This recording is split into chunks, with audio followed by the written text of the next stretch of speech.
July 19th, 1943. 13-year-old Carlo Pedersoli arrives in Rome from Trieste at San Lorenzo train station after winning first place in the 100-meter national swimming contest. He quickly gets into a taxi and leaves the station. A few minutes later, that same station is bombed by the Americans, killing thousands of people.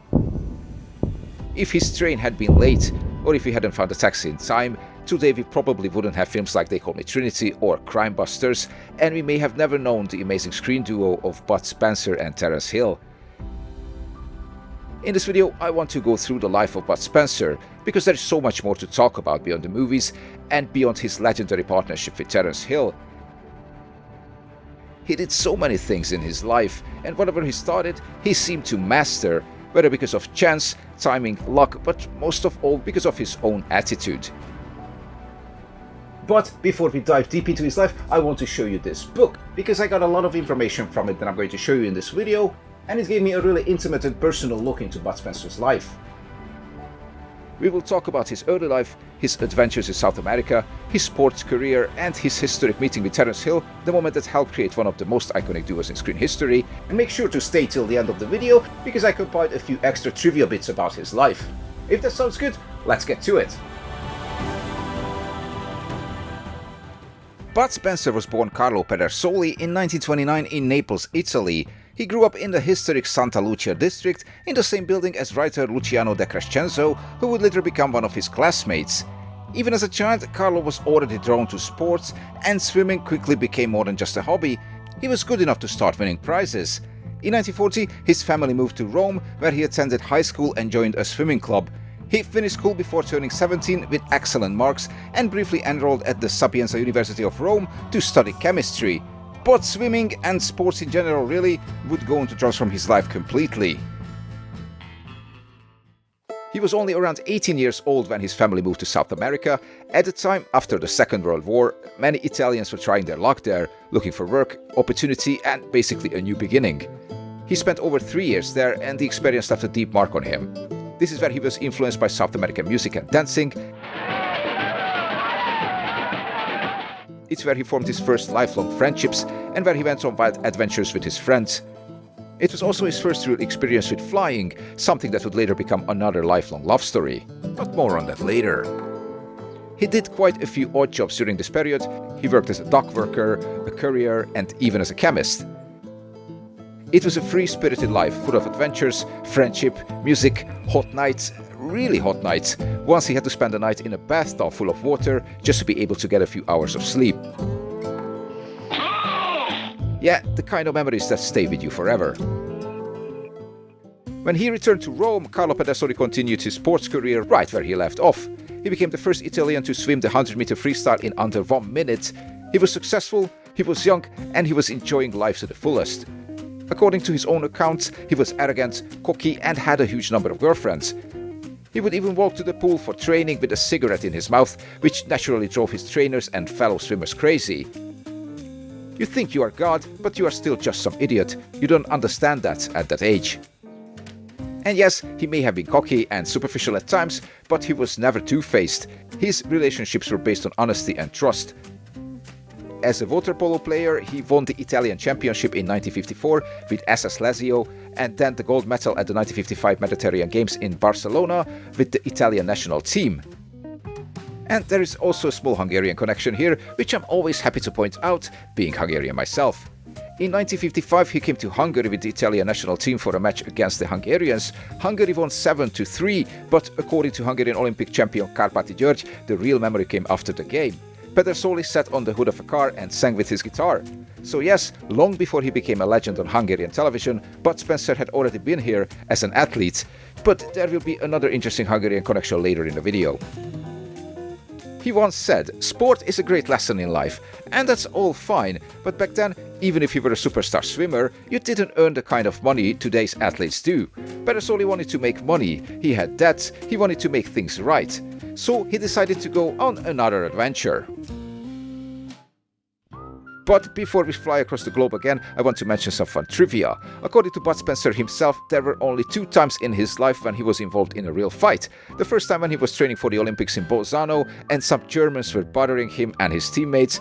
The situation eventually escalated into a proper brawl. Sorry, Germany. The second time was in Rome, when he almost hit a butcher on a bicycle with his car. The butcher got so angry that he pulled a knife, but de-escalated the situation with one firm slap. Very on brand. There was also a third road rage incident with a truck driver, but Bud was so tired that he simply didn't get out of the car. And that's what makes it so funny. This man, who would become famous for delivering some of the biggest punches and slaps in cinema history, almost never took part in fights in real life. So, there he was. His sports career was over, he had 2 unfinished university degrees, no actual profession in his hands, and a bit of death on his shoulders. He knew he could stay in Italy. Because of his success as an athlete, he would almost certainly get some opportunities. People would help him out simply because who he was. But he didn't want that. He wanted to figure out who he was himself. If he wasn't the professional athlete he imagined himself becoming, who was he really? To find out, he went back to South America, this time to Venezuela, for a few years. He started working there as a salesman and later became the director of a local factory producing parts for Alfa Romeo. But he actually did pretty well for himself. He paid off his debts, bought a car and even a small house. Later he went on to lead road construction projects through the jungle in 50 degrees humid heat, surrounded by spiders, snakes, pumas and huge mosquitoes. As he said, you realize pretty quickly what you really need for survival in the jungle, and a TV, a nice car, a cocktail with olives or a nice suit are not among those things. It was a life-changing experience. He found himself, found a deeper meaning in life, and started to understand what he really wanted to do with it. And what he felt was simple: he had to go back to Italy. Right before he left to Venezuela, he met a girl named Maria at a party. They kept in touch, and whenever he traveled back to Italy for a short time, he would go and visit her. When he finally moved back to Italy, he still had the idea of returning to South America, but things became serious and he married the girl he met at that party. Maria's father was also from Naples, and he and Carlo got along well, but he asked Carlo not to take his daughter to South America. He wanted her to stay closer to home, and Carlo agreed. He sold everything he had in Venezuela and started again from scratch in Rome, this time with Maria by his side. By the way, they had 3 children together and stayed married for more than 50 years, right up until his passing. He did all kinds of odd jobs to support his young family and also to support his university studies. That's how he got his first roles in films like Quo Vadis. But at this point, the plan still wasn't for him to become a professional actor. He simply wanted to use his tall, strong physique for something, and taking small parts in movies was one way to do that. It also brought him a bit of money here and there, but he didn't really enjoy the shoots. Sitting around all day in costume just to appear on camera for a few seconds seemed very boring to him. And he actually didn't really believe in himself as an actor. He didn't think he could become a star. Most A-list actors had huge expressive eyes, model looks, and a very different kind of screen presence. And while his posture and physicality were a good fit for the screen, he felt he didn't have whatever it took to become a real movie star. But luckily, the audience would have later a lot more faith in Bud Spencer than Carlo Pedersoli had in himself. And the rest is history. Now, there's a lot to talk about here. The films they made together, why they matter, and why they still have such a loyal following, but I already made a video called The Perfect Duo, where I go through most of their movies, look at the fandom, and try to build a case for why these films are still worth watching today. Link in the corner if you haven't seen it. Here, I want to focus more on the actual story, how they met, how they made their first films together, and how this magical duo finally clicked. And what's especially interesting is that both of them were already fascinating figures in their own right. If they had never met and never made a film together, their careers could have looked very different.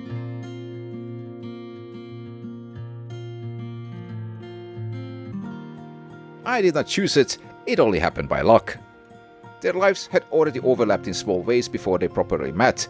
According to Terence Hill's official site, both men were connected to the same swimming circles in Rome when Hill was younger.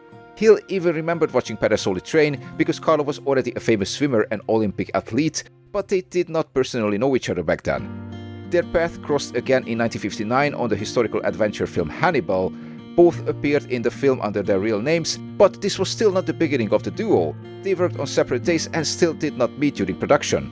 The real meeting came 8 years later, in 1967, on Giuseppe Colizzi's spaghetti western God Forgives, I Don't. Bud Spencer had already accepted the role of Hutch Bessie, while Mario Girotti came in the last minute as Cat Stevens after another actor had an accident and broke his foot. Huh. Look who's here. Let me down. At first, it was just a polite hello between the two actors, but once the camera started rolling, something clicked. The contrast was perfect. Terence was light, fast, sharp and mischievous, but heavy, calm, powerful and quietly funny. Colizzi noticed that chemistry right away, and this was also the moment when the screen identities Bud Spencer and Terence Hill were born. Both men were asked to use American-sounding names to make the Western more marketable internationally. Bud got his name from combining his favorite American beer with his favorite actor, Spencer Tracy. Yeah. So that film gave them their new screen names, Bud Spencer and Terence Hill, but They Call Me Trinity gave them their legend. By adding a warmer, funnier, more playful style to the spaghetti western, the Trinity films basically turned them into something bigger than action stars. They made 18 movies together in total. From the Trinity films to Crimebusters, from Who Finds a Friend Finds a Treasure to Troublemakers, they made us feel good, made us laugh, and gave whole generations a shared cinematic comfort zone. Together, they created something very special, a magical duo that worked across time, countries, stories, and languages. They connected one side of the world to the other. They became comfort cinema, two friends, two opposites, two legends, and one of the great happy accidents in movie history.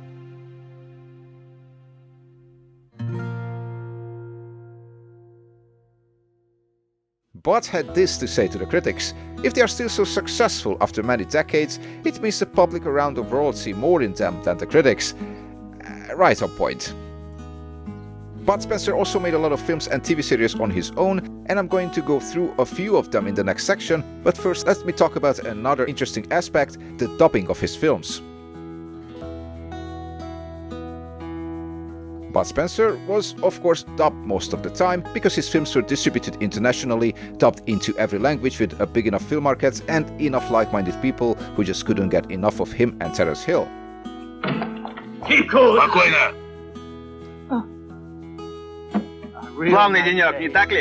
And this created a kind of creative evolution in the dialogue. The voice actors, translators and dubbing writers often added their own spin, their own jokes and little extra bits, turning the films into their own little creative playgrounds. Beni takip eden biri vardı. Yıldızın sahibi. In a way, this made the movies even more personal for each audience. The German dubbing is especially famous for being wildly creative. Wenn du mich wieder in so eine halsbrecherische Sache mit reinziehen willst, dann wirst du die Fische raumampfen. Nicht doch, Dicker. The mastermind behind a lot of it was writer and director Rainer Brandt. Instead of translating the original scripts word for word, Brandt often threw out the serious dialogue and rewrote it into a fast-paced, slang-heavy style known as Schnodderdeutsch. Sorry if I just butchered that word. Interestingly, Bud Spencer wasn't only dubbed in English and other foreign languages. When I get upset, then I gotta get up. He was often dubbed in his own native language as well, Italian. And the reason was simple: he had an accent from Naples, and that accent wasn't always considered acceptable for mainstream Italian cinema at the time. In many of his Italian films, he was dubbed by Glauco Onorato, with a few exceptions. And this is one of the reasons why he specifically accepted the role of Piadone, known as Flatfoot in English-speaking countries. The character is a detective from Naples, which meant Bud could finally use his own voice, his own accent, and be completely himself on screen. già, perché io mi sto divertendo. Lo so, ma caccia fa. Capo che mangia taglio. No, cipolla poco poco. Mannaggia tu puzzi proprio, pure la cipolla. Zitto, zitto, che sente rumore, dai, abbracci, mi stringi, mi stringi. But I will talk more about the Piadone films later. And earlier in the video I said there would be another Hungarian connection coming, so here it is.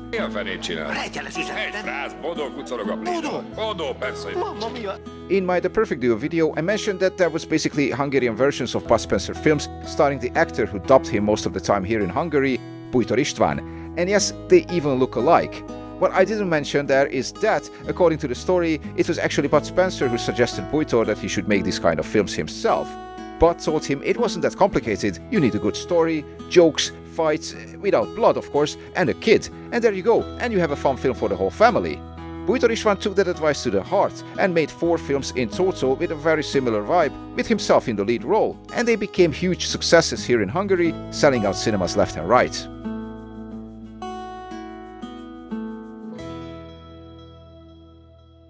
Getting back to his films, let's start with Troublemakers from 1994, because it was their last film together. It was directed by Terence Hill and was written by Jess Hill, Terence's son, and it really feels like a full circle moment. It's a western, so they get to revisit the settings, stories and atmosphere of the Old West, a place where their journey and their careers as screen partners really began. The jokes are there, the bickering is there, but don't expect the same level of energy and fun they gave us in their earlier films. He went that way. Where? It just works better as a nostalgic trip down memory lane for 2 veterans of the silver screen, like meeting an old friend from your youth and spending an evening remembering all those crazy things you did together back in the day. He already started to make films on his own during their prime time together on screen. Most of these films were in quite similar vein than his collaborations with Hill, films like Bomber or Banana Joe. Some were even more family-friendly and kid-oriented, like the Satellite Kid movies. But he also had supporting roles in films aimed at the American market, trying to set his foot on the US film screens as well, with films like A Reason to Live, A Reason to Die, where he shared a screen with James Coburn and Telly Savalas. He, of course, had his Piedone franchise with 4 films in total, where he plays a detective from Naples who solves cases with his fists, basically. And those cases take him across the world. You can find the signature fighting style and the jokes here as well.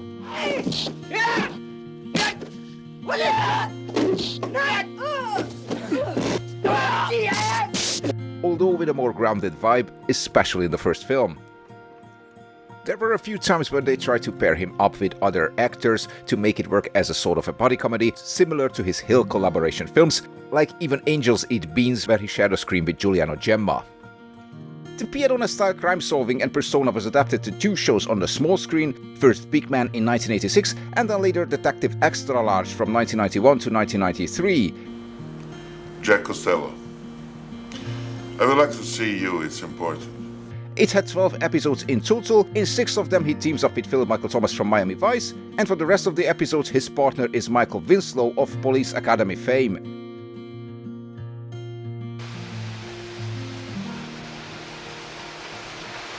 It's always a great pleasure to get woken up by you. We Are Angels from 1997 basically transports the extra-large body comedy duo with Philip Michael Thomas to Costa Rica, where they play escaped inmates hiding among missionaries.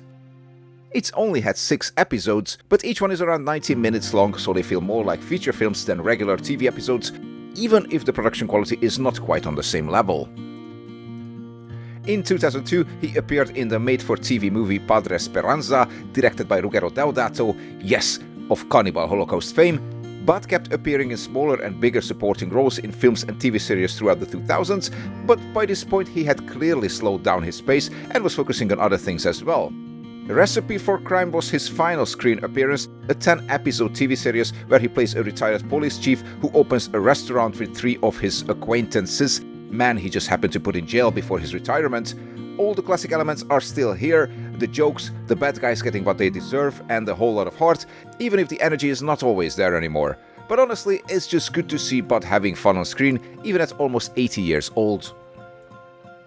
Of course, there are many more films and TV shows he was involved in, but this video would be several hours long if I tried to mention everything.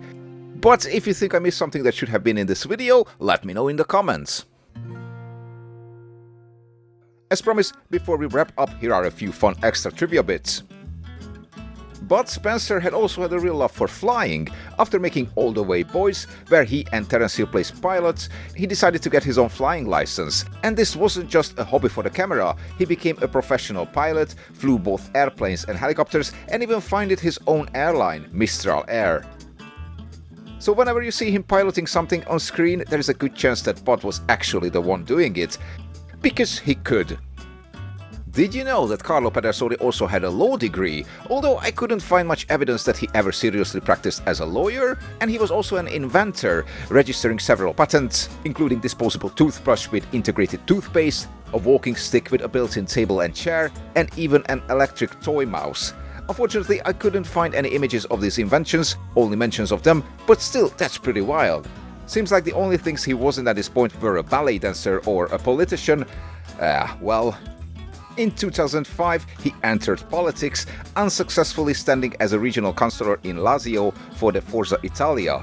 Spencer jokingly stated, "In my life I've done everything. There are only 3 things I haven't been: a ballet dancer, a jockey and a politician. Given that the first 2 jobs are out of the question, I'll throw myself into politics." The opposition criticized him for engaging in showbiz politics, and yeah, it didn't seem like a good fit. Luckily, it's only lasted for a short time. Another great little detail is how chaotic some of those film shoots could be. During one production in Central America, Bud Spencer was filming inside what looked like a government building when armed authorities suddenly showed up. The crew did have permission, but the communication was messy, and for a moment the filmmakers found themselves surrounded by fully armed soldiers. It turned out to be a misunderstanding, but it perfectly captures how wild and unpredictable those productions could get.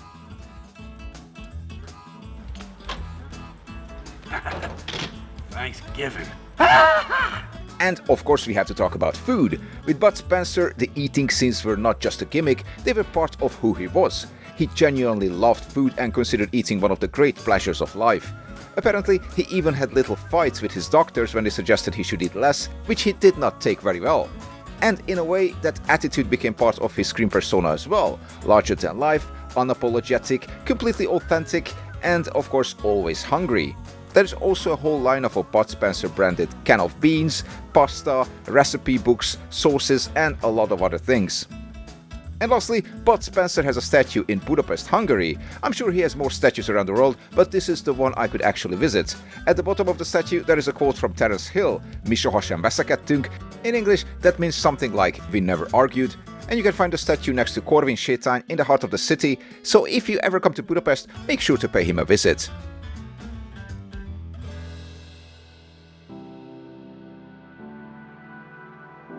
Bud Spencer passed away on June 27, 2016 at the age of 86, but honestly it never really felt like he disappeared. He left behind so many films, so many memories, and such a warm, larger-than-life presence that he still feels like part of the family for millions of people around the world. Carlo Pedersoli lived many lives in one, but as Bud Spencer he became something even more rare. Comfort, joy and childhood itself for generations of fans. And as long as people keep laughing at those slaps, those meals, those fights and that big kind face, Bud Spencer is probably going to live forever. And the funny thing is, Bud Spencer never really considered himself lucky. And in a way I get that, because maybe he wasn't the lucky one. Maybe we were lucky to have him on our screens and lucky to have him in our hearts. As I mentioned earlier, I already made 2 videos about the Bud and Terence universe. You can find them on this channel, and I definitely plan to make more. Yes, I'm also working on a Terence Hill video. Stick around if you don't want to miss it. I also make videos about classic villains, VHS era cult films, and other film oddities. So if you like this sort of stuff, welcome to the channel, and thanks for watching.